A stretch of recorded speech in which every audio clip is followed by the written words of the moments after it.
Cavalcade of America, starring Geraldine Fitzgerald.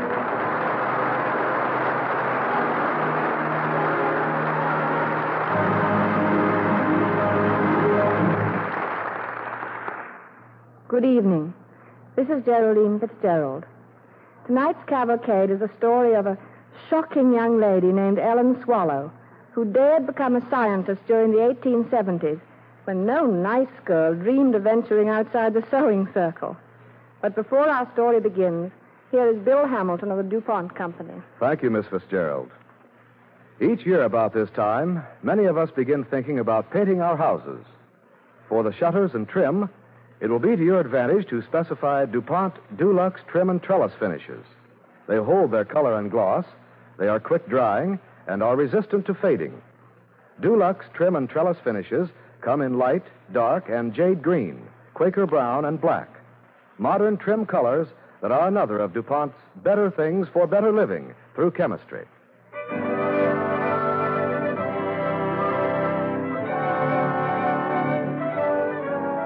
And now, Paging Miss Ellen, starring Geraldine Fitzgerald as Ellen Swallow in an original radio play on the DuPont Cavalcade of America.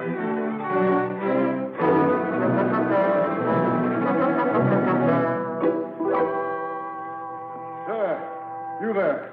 What are you about? Why, it's Professor Richards. Good morning, Dr. Andrews. Why are you whispering? Why are you standing there peering into the laboratory window? Stop shushing me. What's going on here, anyway? I've heard this to be a very interesting experiment conducted in the chemistry class this morning. It may even be dangerous. Quite so, quite so. May I ask just what you've heard? May I ask just what you've heard? That the experiment is to be most unusual, in fact, utterly fantastic. Observed anything? Not yet, sir. Good. Then it hasn't begun. Move over.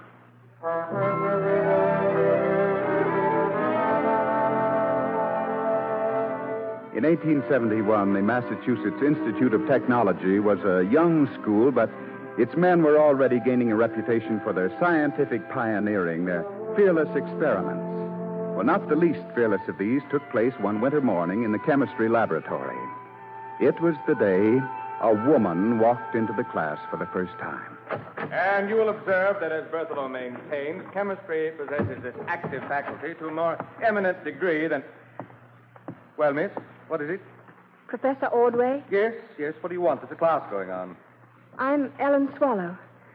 I'd like to enroll in this course, sir. Quiet, gentlemen, please.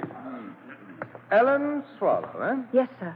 President Runkle did mention some nonsense about a woman wishing to study at MIT, but I hardly dared hope she would honor the chemistry department. I hope to major in chemistry, sir, with your permission. This is an advanced class, young lady, and the term has already begun. We have no time for tea parties. I didn't earn my degree at Vassar by attending tea parties, Professor. I'm prepared for advanced work. I dare say that point remains to be proved. Oh, please let me prove it, sir. I'll have to discuss the matter with Dr. Runkle. Meanwhile, take a table over near the wall for today. I'm sure Mr. Sims there will be delighted to make room for you. Won't you, Sims? Yes, sir. Oh, thank you ever so much, Professor. However, Miss Swallow, you'll receive no special privileges because of your sex. I expect none. All right, let's return to the discussion. See, I was... Is this the table he meant? Yes, miss. Here, let me move these things over. Oh, yes. Oh, dear. And now what? I only dropped some test tubes, sir. It was all my fault. Well, pick them up. What's the matter? Haven't you ever seen a female student before? Yes, sir. No, sir. Here, I'll help you. Oh, no, Mr. Sims, don't pick up glass with your bare hands. You'll cut yourself. Looks like I already have. Oh, my goodness. Well, the class is waiting. Have you two quite finished with your little chat? He's cut his hand rather badly, sir. Perhaps I'd better get something to bandage it with. May I offer my kerchief, miss? Careful of your dress. Here's some water. Are you all right, miss? Gentlemen. Yes. If this is a chemistry class, I'm a Bunsen burner. Yes, sir.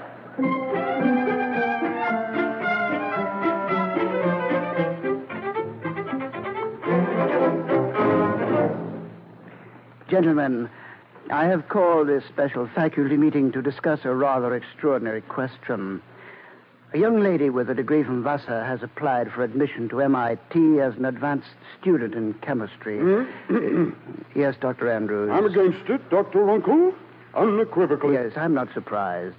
But since her scholastic record is so high, I thought I'd let her enter a class or two without advance notice. Professor Ordway, I believe she attended yours this morning. She certainly did. Now, Bombshell couldn't have destroyed the discipline of that class any more effectively. Oh, you were there, Dr. Andrews? In a way, yes. And I say let one female get her foot in the door, and before we know it, we'll be teaching classes in needlework and fudge making. Not a bad idea. No, dear me. You know, I'm afraid you're letting your dyspepsia influence your judgment, Doctor. Professor Richards will back me up, and he's a young man with a healthy point of view. What do you say about it, Richards? Well, no one has asked me what I think about it, and I'm the one who suffered. Well, what do you think, Ordway? Well, the girl has spunk, no doubt about it. I tell you, if one gets her foot in the door... Why not allow her presence in classes, but not accept tuition? If there's any trouble from the outside of the Board of Regents, well, she simply is not a student here. I think No, that... I'm against it. Unequivocally. What is it you were going to say, Richards? I think... Mm-hmm. Well, out with it. I just think she's beautiful.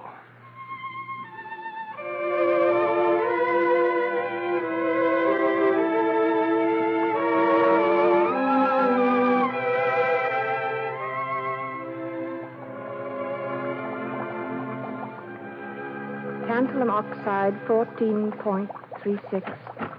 Cerium. Let's see now. That's odd. Miss Swallow, you still here? It's 9 o'clock. Oh, Professor Richards, I didn't hear you come in. Well, now, what are you doing? Not analyzing that Samarskite again? I'm afraid so. It's very mysterious, Professor. I've tried and it just doesn't add up. Well, students have been known to stretch a little on their addition when their analyses didn't jive. But the fact that mine doesn't add up to 100 might mean the presence of some new element. Something we don't even know about. Oh, Professor, wouldn't that be simply splendiferous? Mm-hmm.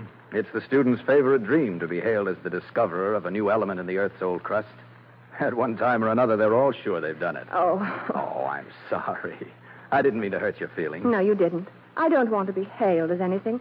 I only thought that if there was a chance... You know, you're certainly not the, the dangerous person they were afraid you'd be when you first came. Is that what you thought me? Well, No, but I have wondered all along what you plan to do with your scientific education. I know. The hand that rocks the cradle is too fragile to handle a test tube. Well, mine isn't. But how can you make other people believe that? By sharing what I learn here with other women. I'm going to prove there's a distinct science to homemaking that can be applied by every woman in her own kitchen.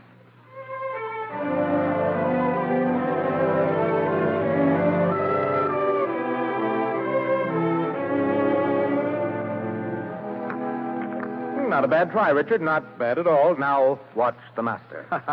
You talk a wonderful game of billiards, Ordway. Do I? Watch this. Whoa, well, the master's touch. Uh-oh, look who's coming. Old peptic ulcers himself. Well, gentlemen, have to come to the club for sanctuary from the feminine influence? I don't understand, Dr. Andrews. I hear your Miss Swallow's planning to hang lace curtains in Ordway's laboratory. I don't find that particularly funny. Well, you're not in style, then. Everybody else is laughing. And they're laughing at both of you. That's so? Your shot, Bob. Right. Of course, I can see how young Bob here would be taken in by a pretty face, but you, Ordway, you know there's talk around Boston that we might lose our charter on account of her. Maybe you'd both change your minds again if that happened. I've heard about enough, Andrew. Now, wait a minute. I've got something to say, too. I don't doubt it. You, too, have probably divined why she's rarely going to a man's school. There's such a wide choice of prospective husband. Now, listen, Dr. Andrews. Ordway and I have both instructed Ellen Swallow in class. We've watched her work and have proof of her seriousness as a student. Proof? She made an analysis of Samarskite, found something missing, something she couldn't identify, kept on trying, and finally reported her suspicion that it contained a new element. Because of that report, a scientist in Kentucky has isolated 2 elements we never knew existed. And I have yet to hear her complain because she won't share in the glory. On the contrary, she's very happy about the whole thing. Come on, Ordway. Your shot.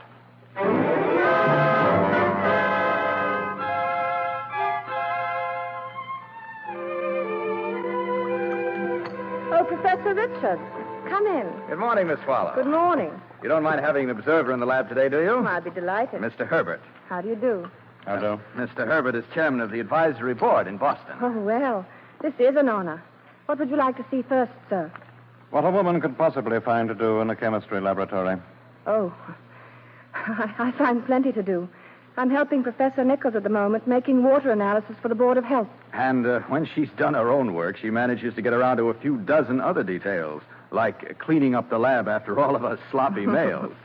Wouldn't it be more practical to employ a charwoman for that duty and rather more orthodox morally? I beg your pardon? Mr. Herbert, perhaps we'd better show you how the chlorine content of water is determined. Now, What here... I'd like to know, Miss Swallow, is what good's all this going to do you in the kitchen? Well, why shouldn't chemistry be applied in the home, Mr. Herbert? Why shouldn't we know about pure water and pure foods? Do you think anyone's going to accept those analyses of yours? Why not? I don't want to be a scientist to shut myself away from the world. I want everyday life to be cleaner and safer and more enjoyable. Some man will have to go over your tests when you've finished, you know. I disagree. Thank goodness the men I work with here aren't prejudiced bigots living in the Dark Ages. I'm getting tired of being insulted and treated like some kind of a lower vertebrate. Frankly, I feel very sorry for your wife, Mr. Herbert. Good morning. Well, I never. Miss Swallow. Ellen.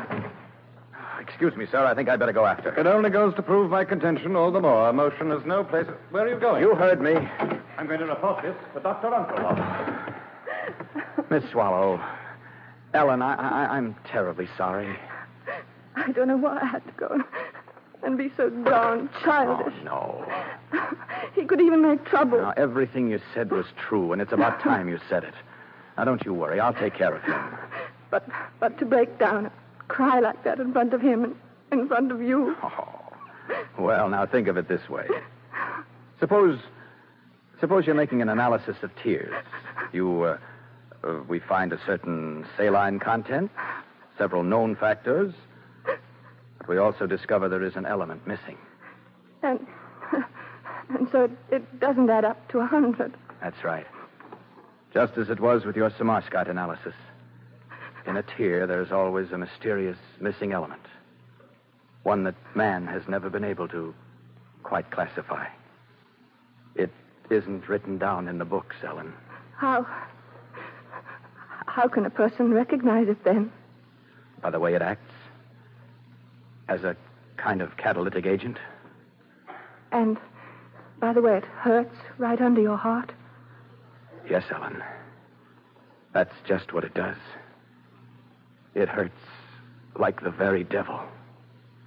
And when you discover that missing element in tears, what happens then? I know I'm in love. That I want to marry you. And be with you every moment, all the rest of my life. Oh, Robert, I know it too. Ellen. And, oh, my darling, I don't care whether it adds up or not.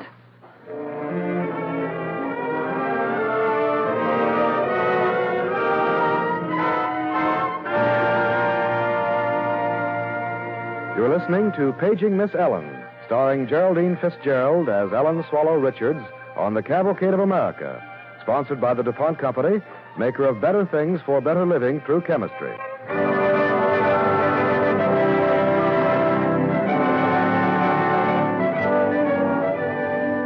The early 1870s. A woman has been attending classes at Massachusetts Institute of Technology for the first time. Ellen Swallow's presence has caused its quota of shock comment, but her determination to become a chemist has proved her right to remain. But there was one thing she did not determine to do, however, and that was fall in love with a young professor of mining engineering and become Ellen Swallow Richards.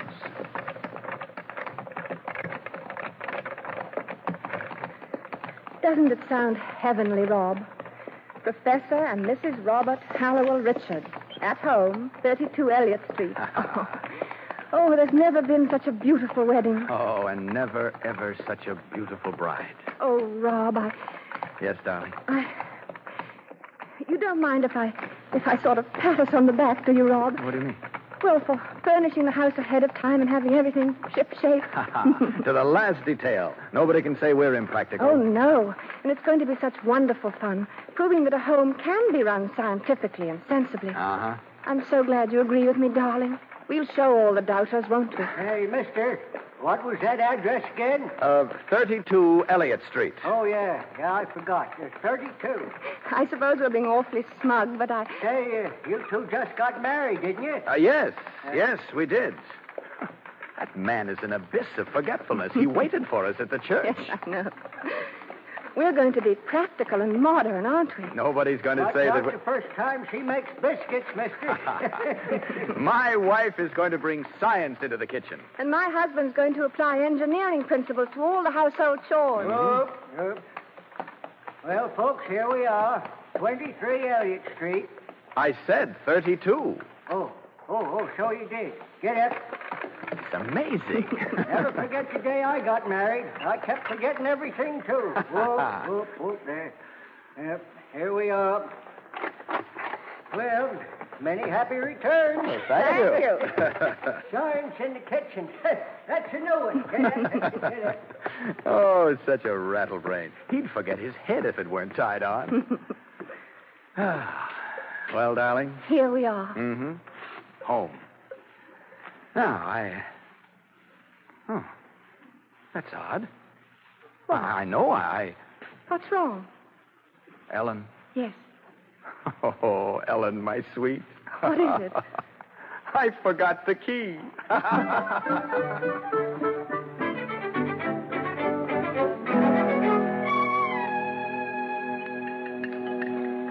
Katie, do you want to look at the shopping list before I go? Oh, yes, Mrs. Now, let's see. Eggs, yeast, apples. I could make a fine stew of what's left of the lamb. Good. Better get some more onions, then. Onions? Oh, you know, Mrs., the other ladies in the block, they think it isn't genteel of you to be eating onions. Now, Katie, you haven't been talking over the back fence again. Oh, not exactly, but, well, I can't help hearing things. The other ladies think it's strange of you to be going off to that college every day, working over the devil's own brew in that chemistry laboratory. No wonder she's partial to onions, they say. Well, I say, what's an old-fashioned lamb stew without onions? I'm afraid I'm after agreeing with you. Well, then, what do we care what the other ladies say? Oh, but it isn't only the onions, Mrs. They're saying What, about... Katie?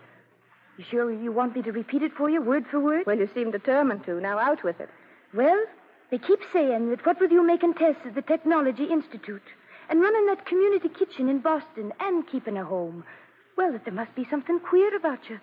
Something sort of unnatural. And what do you think, Katie? I'm standing up for you every time I mention your name.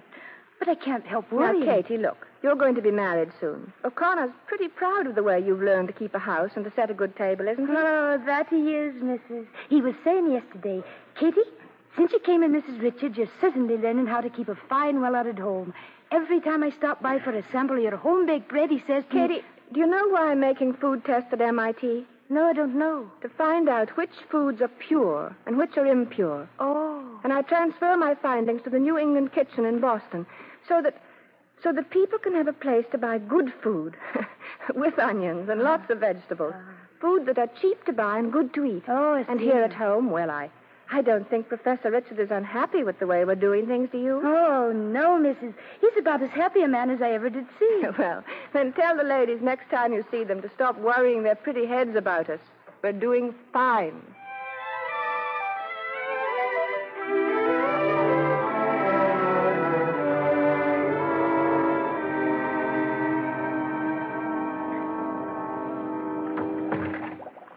Ellen, are you very busy? I have something to show Oh, Rob, you. just a minute till I finish running this sample. Oh, how's it going? Oh, sometimes I get so disgusted.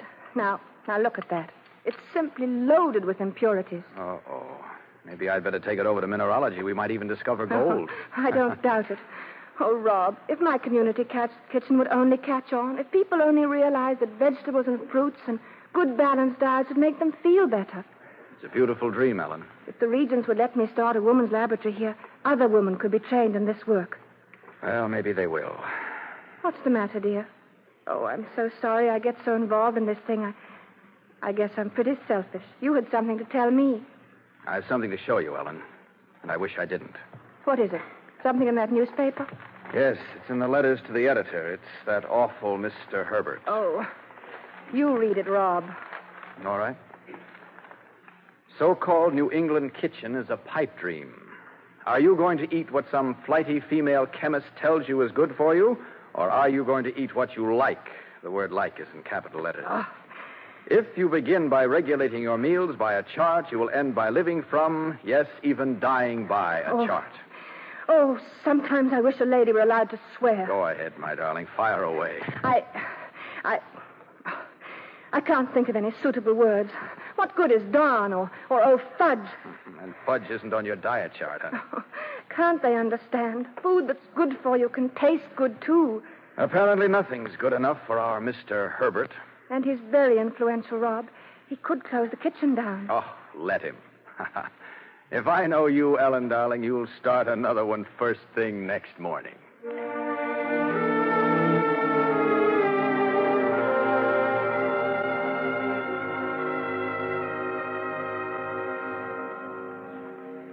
How's the table look, Rob? Oh, magnificent. I'll bet old Andrew's eyes will pop out when he sees that centerpiece. I never thought I'd live to see the day he'd come to dinner here. Or the day we'd invite him. Oh, I don't know. I guess I'm getting mellower or something. I realize now the poor thing's been led around by his stomach all his life.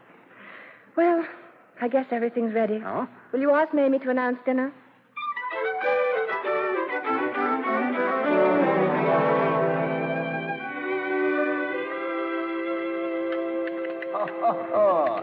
Well, dear me. A perfect dinner, Mrs. Richards. Absolutely perfect. Thank you, Dr. Runkle. Delightful. Centerpiece. Delightful.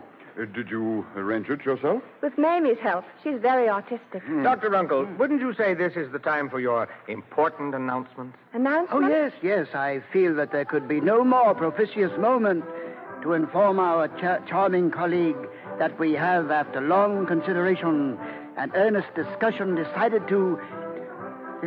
what in thunder is that? Sounds like a parade. Oh, yes. Look, come over here to the window. Yeah. It's a parade, all right. An army of silly females making a hullabaloo about women's rights, getting the franchise. Preposterous nonsense. I remember. This is the night they set for their demonstration. Well, I say it's an outrage. And I suppose next thing we know, you'll be out there marching with them, Mrs. Richards, wearing bloomers, carrying placards. I don't think so, Dr. Andrews. Why not? Aren't you always talking about women's rights, poppycock like that? No, it seems to me that the best way for a woman to find her place in the world is not to march for it, but to work for it. Thank you, dear lady, for giving me such a fine opportunity for completing my announcement. Oh, yes. It gives me great pleasure to inform you that MIT has decided to inaugurate a laboratory for the express purpose of educating young women in the field of science. And you, Mrs. Richards, are to be its first instructor. Congratulations, Ellen. I can't say anything except that it's simply splendiferous. Mrs. Richards. Yes, Dr. Andrews. I'd like to ask you something. Of course. What is it?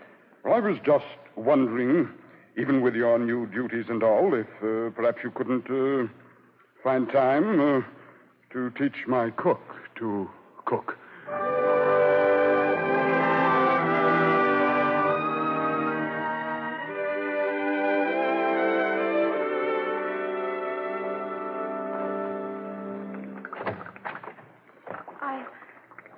I beg your pardon. Yes? Is there something I can do for you? Well, I was looking for the chemistry laboratory. I want to enroll in the course.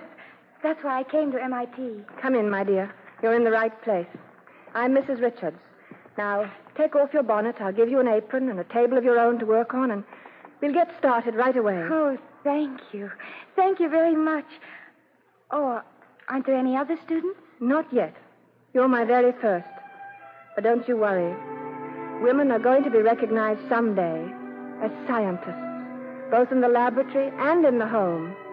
And pretty soon, there'll be so many students here we won't know where to put them. And now, young lady, let's get to work.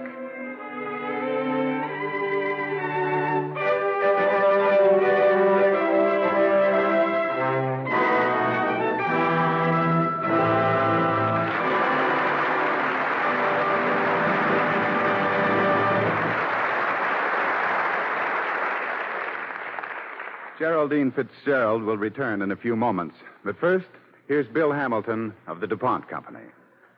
Whenever you hear the word nylon, you no doubt think of nylon stockings, or perhaps the nylon bristles of your toothbrush. It's hard to realize, hearing it practically every day, that a little more than 10 years ago, the word nylon didn't even exist. In just the last decade, this product of DuPont Chemical Research, this remarkable development, which has brought more beauty, strength, and longer life to so many fabrics and materials, has helped bring about better living for all of us. Tonight, I'd like to tell you about another form of nylon, DuPont nylon plastic. DuPont produces this extremely versatile and sturdy plastic in the form of molding powder. This is sold to manufacturers who use it to make new and improved articles for home and industry. Among the things you can buy for yourself, your family, and your home, now made of the exciting new DuPont nylon plastic, are bathroom tumblers, light in weight and virtually unbreakable, funnels for filling baby bottles that can be safely sterilized in boiling water, slide fasteners that remain sturdy and give service with a minimum of care, and combs that are tough and can be sterilized. DuPont nylon plastic also serves you in many unseen ways. For example, as small functional parts in motors and instruments, such as gears, bearings, and coil forms. Nylon's toughness has won it a place as a protective covering for electrical wiring, and its use in long-wearing, self-locking nuts has made an important contribution to safety.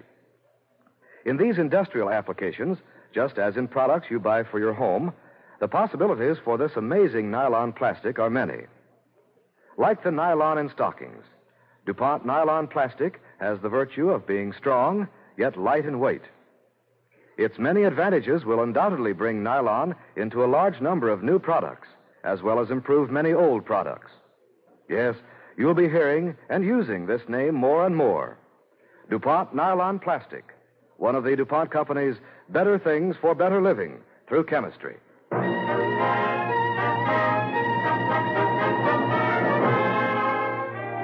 Now, here's Geraldine Fitzgerald. Ladies and gentlemen, I'd like to talk to you from the heart, about the heart. 1 out of every 3 deaths in this country is caused by disease of the heart. Your help is needed to combat the nation's #1 killer. So please, get in touch with the American Heart Association in New York City or communicate with your local heart association to find out how you can join the cardiac crusade and fight heart disease. Thank you. Next week's Cavalcade will present 2 celebrated stars, Basil Rathbun and Thomas Mitchell. Our play is a little-known and unusual story of George Washington during the first months of his administration as president. Be sure to listen to Cavalcade next week at the same time when our stars will be Basil Rathbun and Thomas Mitchell. Tonight's original DuPont Cavalcade, Paging Miss Ellen, was written by Virginia Radcliffe. Featured in tonight's play with Geraldine Fitzgerald was Clayton Collier as Professor Richards. Music was composed by Arden Cornwell and conducted by Donald Bryan. And this is Ted Pearson inviting you to listen next week to The President and the Doctor, starring Basil Rathbun and Thomas Mitchell. Cavalcade of America is presented each week from the stage of the Longacre Theater on Broadway in New York and is brought to you by the DuPont Company of Wilmington, Delaware.